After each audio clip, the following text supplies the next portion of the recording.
Time ఉండదా? Time అంటే ఎందుకు ఉండదండి మరి?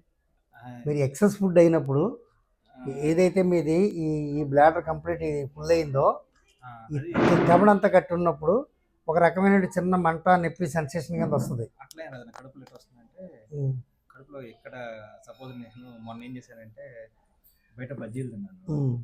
తిన్న తర్వాత ఏదో స్వీట్ తిని ఇంకా అన్నం తినే వైపు వచ్చేసరికి కడుపులో ఏదో కొంచెం. ఎన్ని రోజుల క్రితం అండి ఇది?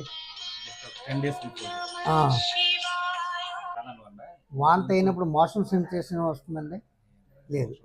చెప్పండి. వాంతి అయినప్పుడు ఏమవుతుందంటే ఇక్కడ గొంతు బాగా రాసినట్టు మంటగా వచ్చేసి బ్లడ్ చారికలా పడుతుంది. అంటే పూర్తిగా పడదు. అదే ఒక చీర జీర అది అది అంటే బాగా మనం గమనిస్తేనే కానీ ఇది ఉండదు. అప్పుడు మంట ఏమైనా వస్తుందండి?